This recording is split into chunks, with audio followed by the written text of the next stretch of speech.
सबै कारणले भारतसँग राम्रो समझदारी नबनाइकन पनि नेपालमा स्थायित्व त विकास त हुँदैन। त्यसरी हेर्दा म के देख्छु, नेपाली कांग्रेस हामी र जनता समाजवादी पार्टी मिल्नु भनेको भारतको निम्ति पनि योभन्दा कम्फर्टेबल समीकरण, योभन्दा कम्फर्टेबल हुँदैन। चीनको लागि पनि यो कम्फर्टेबलै हुन्छ। भने यति राम्रो सम्भावना अहिले छ, यो राम्रो सम्भावना जानु पर्यो भनेर मैले अन्ततः पुष्पकमल दाहाल प्रचण्डले भारतसँग मद्दत माग्नुको खुल्यो निकै डरलाग्दो खुलासा। भारतलाई कम्फर्टेबल राख्नको लागि कालापानी लिपुलेखप्रति आँखा लगाएको यति ठूलो गम्भीर आरोप। यसरी खुल्यो पुष्पकमल दाहाल प्रचण्डले भारतीय विस्तारवादको खुलेरै विरोध नगर्नु कारण। प्रचण्डको प्रस्तावमा एमाले सांसद चल्न दिएन, वैशाखमा संसदीय चुनाव गरौं भनेपछि जताततै भयो हैलाखैला।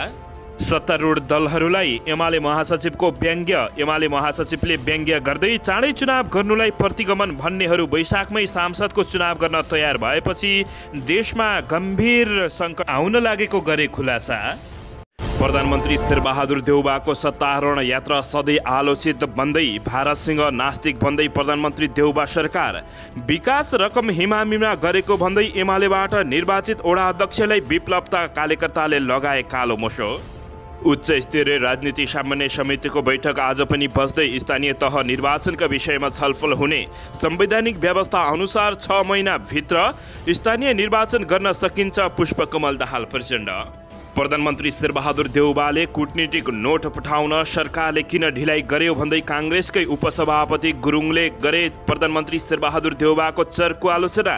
विदेशी शक्तिको चपेटामा नेपाल, काङ्ग्रेस उपसभापतिको प्रश्न। लिपुलेख बारे सरकार किन चुप? सीमा समस्या हल गर्न भारतको सधैँ व्यवस्था, नेपालमाथि दादागिरी।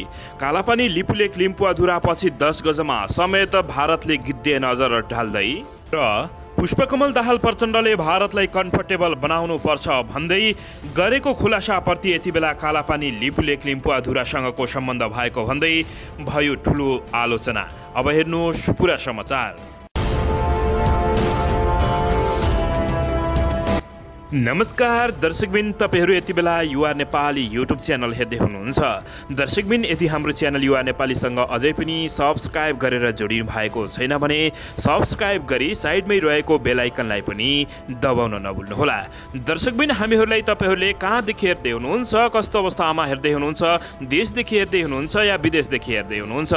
दर्शकबिन, तपाईहरूले हामीलाई पहिलोपटक हेर्दै हुनुहुन्छ या रेगुलर हो? यदि रेगुलर हो भने रेगुलर र पहिलोपटक हो भने पहिलोपटक भनेर कमेन्ट बक्समा कमेन्ट गरी एउटा सानो लाइक गर्न पनि नभुल्नुहोला। दर्शकबिन, आउनु सबैभन्दा पहिला विशेष खबरबाट सुरु गरौँ।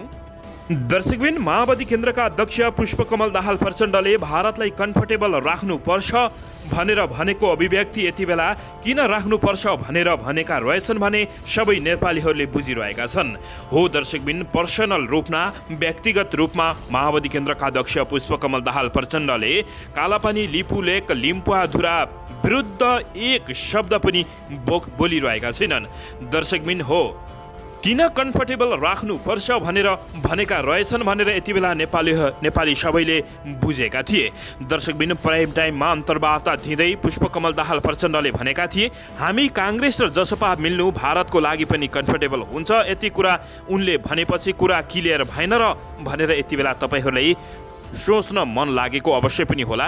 वर्तमान नेपाली राजनीतिको मूल समस्या कहाँनिर छ भनेर राष्ट्रियता, राष्ट्रिय स्वाधीनता र नेपाली जनताको सार्वभौम सत्ता जोगाउने एकमात्र राजनेता केपी शर्मा ओली मात्रै हुन् र अबको कम्तीमा 10 वर्ष नेपालको राजनीतिमा केपी शर्मा ओलीको नेतृत्व अपरिहार्य छ भनेर बुझ्न कसैले कन्जुसाइ गर्न आवश्यक छ र भनेर कतिपय जनताहरूले समेत यति बेला टिप्पणी गर्न थालेका छन्। दर्शकबिन, माओवादी केन्द्रका अध्यक्ष पुष्पकमल दाहाल प्रचण्डले कालापानी लिपुलेख लिम्पुवाधुरा विरुद्ध एक शब्द नकल्नु र प्रधानमन्त्री शेरबहादुर देउबाले समेत यसको बारेमा कुनै कूटनीतिक नोट भारतलाई विरोध गरेर नपठाउनुलाई प्रष्ट नेपाली जनताहरूले बुझिरहेका छन्। ओ दर्शकबिन, नेपालका भ्रष्ट नेताहरू, दलालहरू, दलहरू यति बेला मिलिरहेको अवस्था छ भारतसँग। दर्शकबिन, त्यो हो तपाईहरूले अवश्य पनि प्रतिक्रिया दिन नभुल्नुहोला। दर्शकबिन, यो भिडियोलाई लाइक गर्नुहोला, सबै सामु सेयर गर्नुहोला।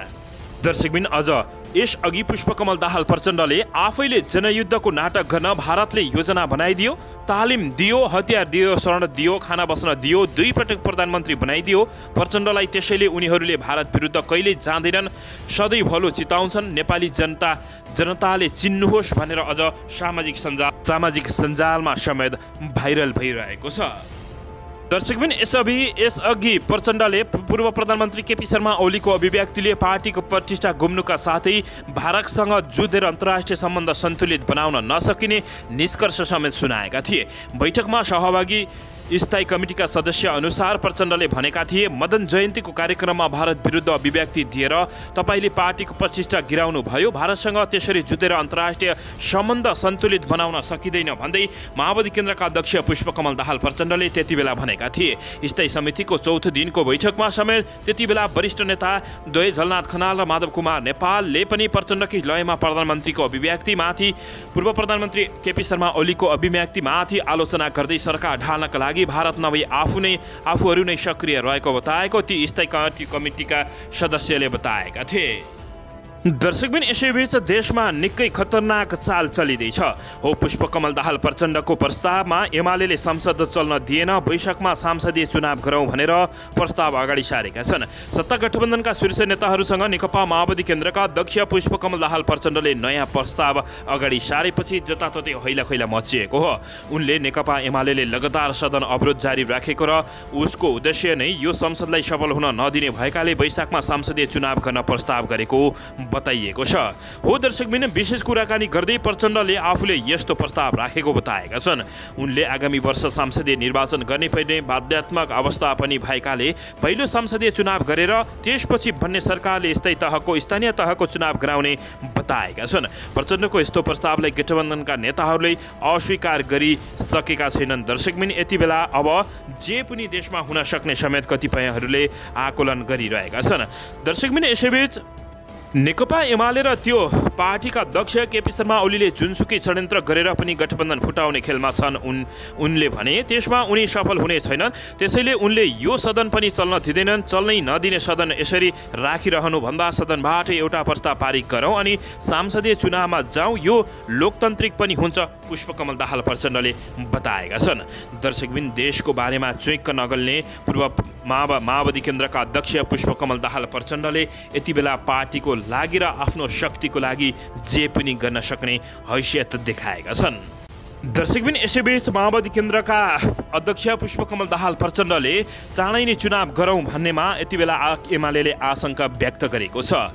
नेकपा एमालेका महासचिव शङ्कर पोखरेलले सत्तारूढ दल गठबन्धनलाई व्यङ्ग्य गरेका हुन्। सत्तारूढ दल गठबन्धनले स्थानीय तहको निर्वाचन कार्तिकमा सारेर आगामी वैशाखमा सांसदको निर्वाचन गर्ने बारे छलफल चलाएकोमा एमाले महासचिवले व्यङ्ग्य गरेका हुन्। उनले फेसबुक स्टेटस लेख्दै भनेका छन्, 5 वर्ष अगावै चुनाव गर्नु प्रतिगमन हो भन्ने सत्ता गठबन्धन स्थानीय चुनाव पछि सार्ने गरी वैशाखमै सांसदको चुनाव गर्ने तयार भएर उनले बताएका हुन्। एमाले अध्यक्ष केपी शर्मा ओलीको सरकारले दुई पटकसम्म संसद विघटन गरेर निर्वाचनको घोषणा गरेको थियो, तर एमाले बाहेकका दलहरूले त्यसलाई प्रतिगमनको संज्ञा दिएर सडकमा प्रदर्शन गरेका थिए भने अदालतमा मुद्दा समेत लगाएका थिए। यसैबीच त्यसबेला उनीहरूले संसद पूर्ण कार्यकाल चल्नुपर्ने तर्क गरेका थिए। अहिले सत्तारूढ दलका नेताहरूले एमालेको सांसद चल्न नदिएको भन्दै वैशाखमा संसदीय निर्वाचन गरेर स्थानीय तहको निर्वाचन कार्तिकमा गर्दा पनि हुने तर्क गर्न थालेपछि नेकपा एमाले यति बेला चर्को आलोचना र माओवादी केन्द्रका अध्यक्ष पुष्पकमल दाहाल प्रचण्डको समेत आलोचना भएको छ। दर्शकबिन तपाईहरूले सबैभन्दा पहिला यदि नेपाल आमालाई माया गर्नुहुन्छ भने यो भिडियोलाई सक्दो लाइक गरिहाल्नुहोला, किनभने दर्शकबिन प्रधानमन्त्री शेरबहादुर देउबाको यहाँ भण्डाफोर गरिँदैछ। हो दर्शकबिन यति नास्तिक बनेका छन् कि प्रधानमन्त्री शेरबहादुर देउबा भारत विरुद्ध किन नास्तिक बनेका छन् भनेर नेपालीहरूले सोध्न पनि यति बेला प्रधानमन्त्री शेरबहादुर देउबासँग लाज मानिरहेका छन्। हो नेपालको भूमि भएर पनि भारतीय प्रधानमन्त्रीले सार्वजनिक ठाउँमा आएर हामीले नेपालको मुटुमा लात हान्दै बजार्दै कालापानी क्षेत्रमा बाटो खन्दैछौँ भनिरहेको अवस्थामा नेपालका प्रधानमन्त्री शेरबहादुर देउबा भने त्यसको विरुद्धमा एक शब्द नबोलिकन चुइक्क नबोलिकन बसिसक्न कति सकेका होलान् भन्दै नेपाली जनताहरूलाई यति बेला लाज लागेको छ। हो दर्शकबिन, यसको भण्डाफोर गर्नका लागि तपाईहरूले यो भिडियोलाई सक्दो सेयर र कमेन्ट गरेर भण्डाफोर शेरबहादुर देउबाजी भनेर तपाईहरूले अवश्य पनि गो ब्याक इन्डिया भनेर प्रतिकार गर्न नभुल्नुहोला।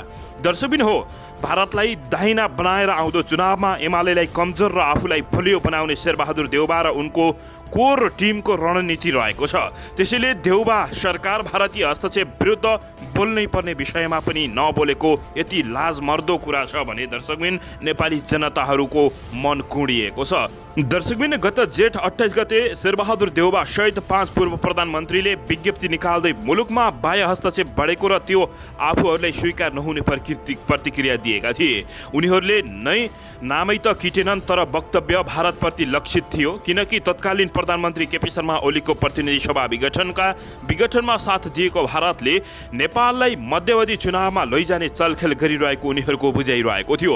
तर वेटिङ प्राइम मिनिस्टरका रूपमा रहेका देउबाको हस्ताक्षरमा उक्त विज्ञप्ति आउँदा काङ्ग्रेसभित्रै पनि असन्तुष्ट बढेको थियो।